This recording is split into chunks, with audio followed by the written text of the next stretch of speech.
les amis, on se retrouve aujourd'hui pour une nouvelle vidéo. C'est sorties livresques qui me tentent, donc les sorties du mois d'avril 2017. Donc je sais, j'ai pris un peu de retard dans le tournage de cette vidéo puisque nous sommes déjà aujourd'hui le 8 avril, mais je vais essayer de la poster sans plus tarder et donc on va commencer tout de suite. Donc pour commencer, le 5 avril, il y a pas moins de 3 sorties qui m'intéressent aux éditions du Chat Noir. La première étant un one-shot avec Omnia, écrit par Denis Labbé. Je n'en sais pas énormément sur cette lecture, mais je pense qu'ici on va parler sorcellerie.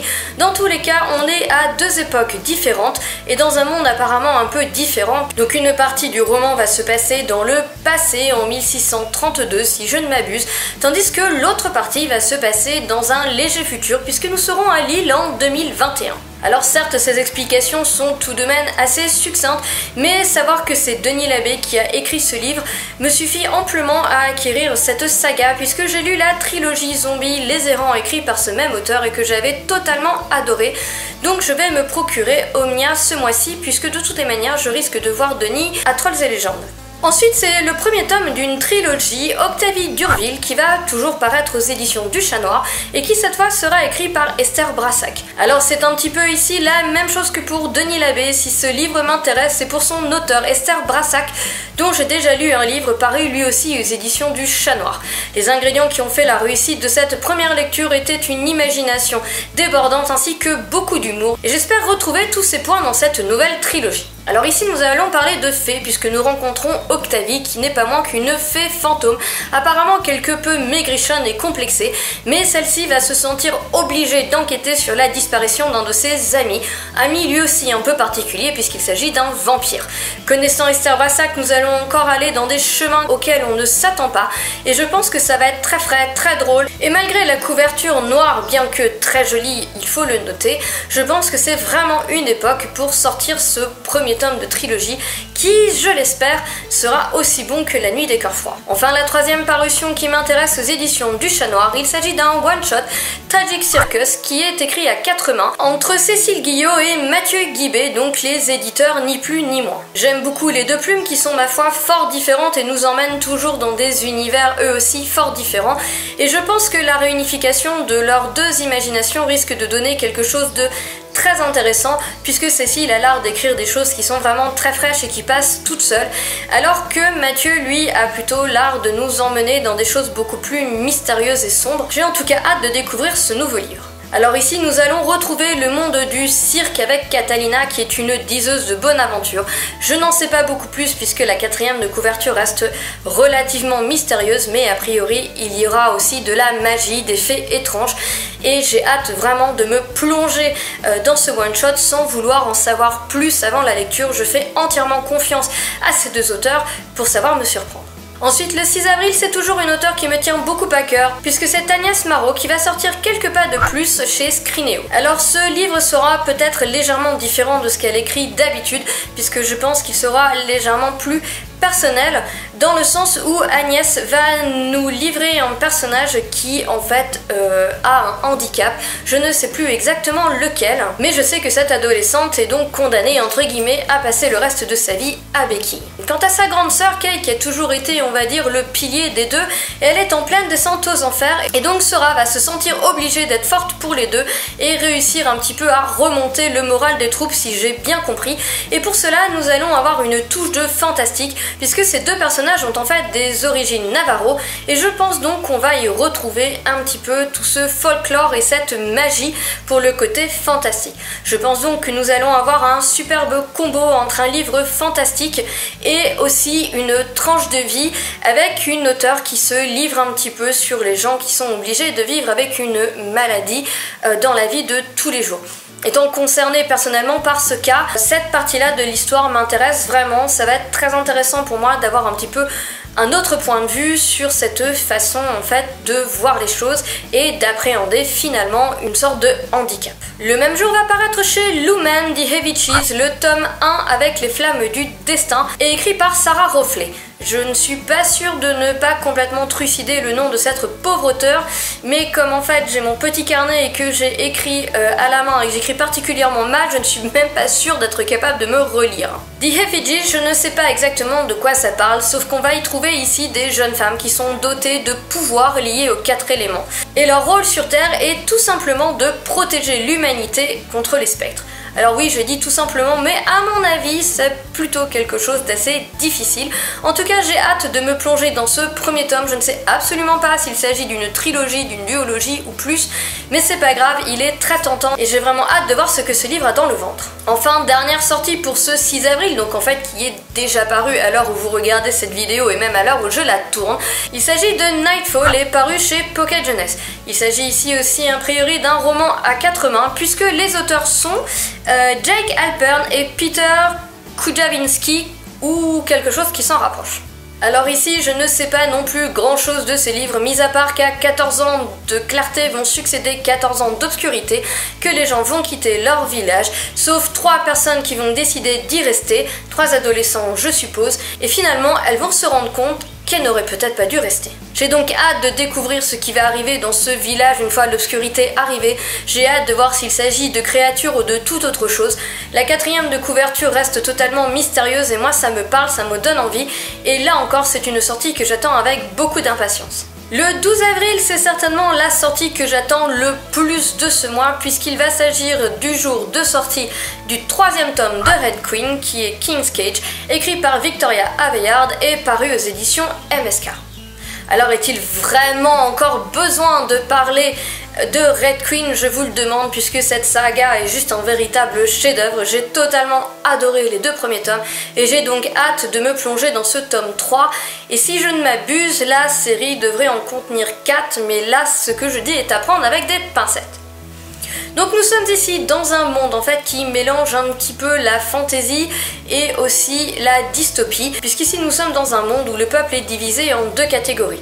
D'un côté, les rouges qui sont un peu comme vous et moi, qui n'ont aucun pouvoir et qui sont un petit peu réduits en esclavage.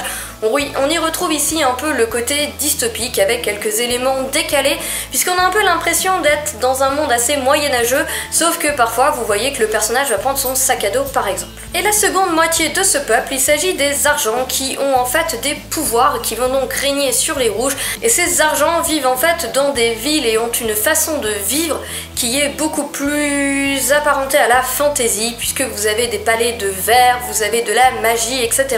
Et j'ai donc vraiment apprécié cette façon qu'a l'auteur en fait de mélanger un petit peu, je dirais, la fantaisie et la dystopie, et je trouve que ça donne un résultat qui est vraiment surprenant, qui est vraiment intéressant, et moi je vous dis j'ai été totalement captivée partout, par l'histoire, par les personnages, par l'ensemble, et j'ai vraiment hâte de me jeter sur ce 3e tome. Le 13 avril, ce sera la sortie de Transféré, écrit par Kate Blair et apparaître chez Michel Lafon.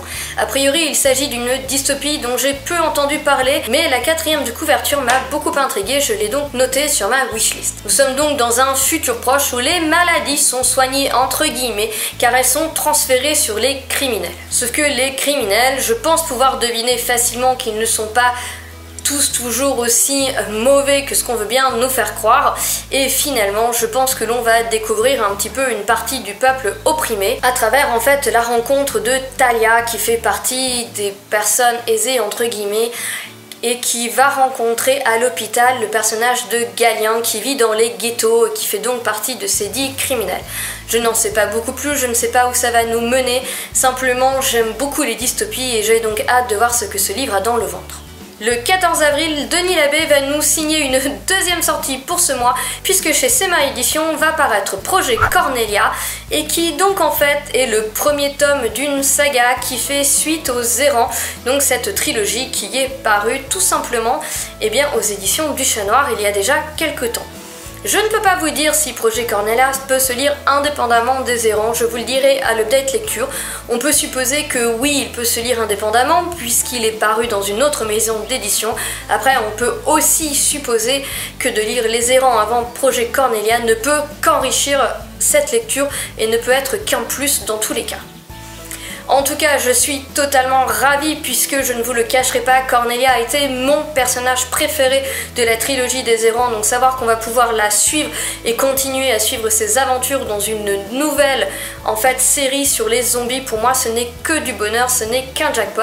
Et donc elle va ici être accompagnée d'un second personnage que l'on trouve dans les Errants, qui est le personnage de Jean-Michel, et je pense que c'est un personnage qui a beaucoup de potentiel, et voir ces deux persos réunis, ça n'est que du bonheur. Et voilà, je ne peux être qu'enthousiaste à l'idée de retrouver deux personnages de la précédente trilogie dans de nouvelles aventures dans un monde zombie.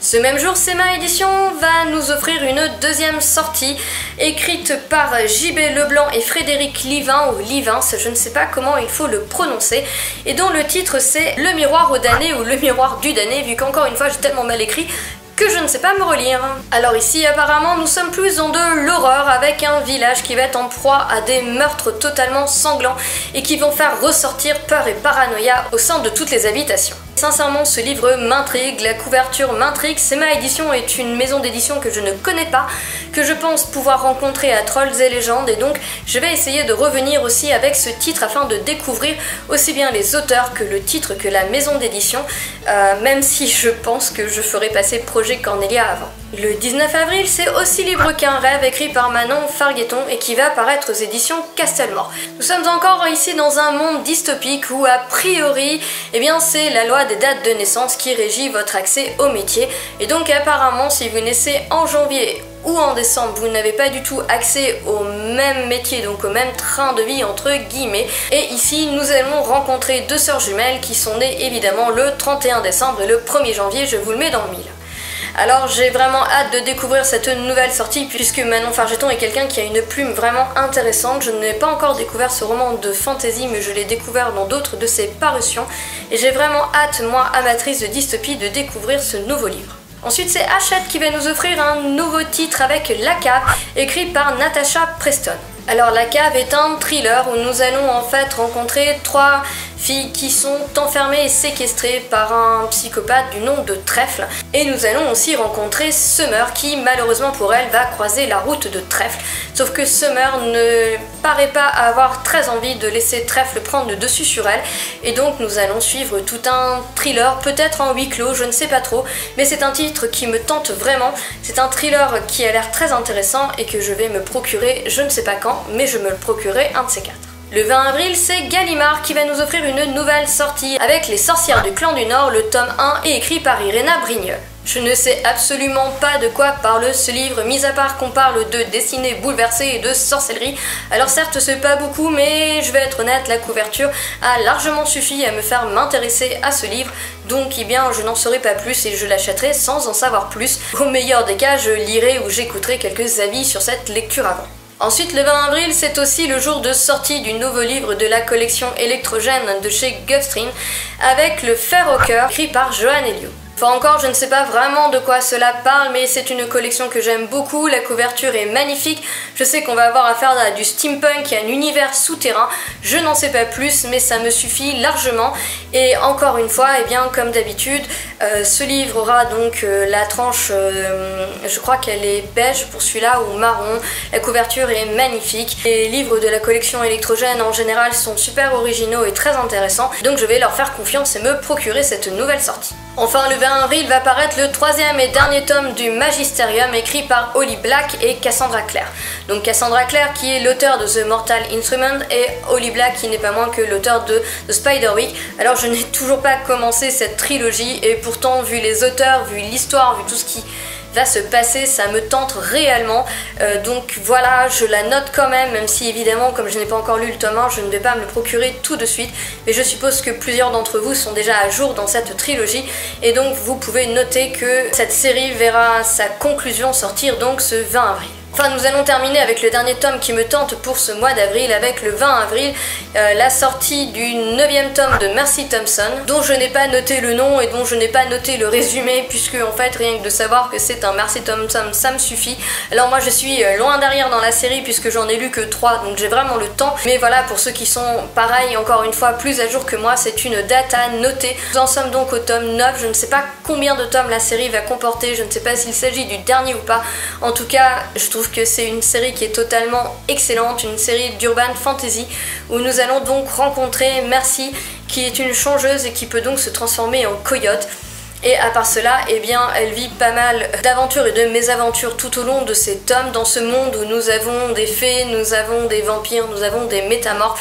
Bref, dans un monde d'urban fantasy comme je les aime, avec vraiment un personnage comme je les aime.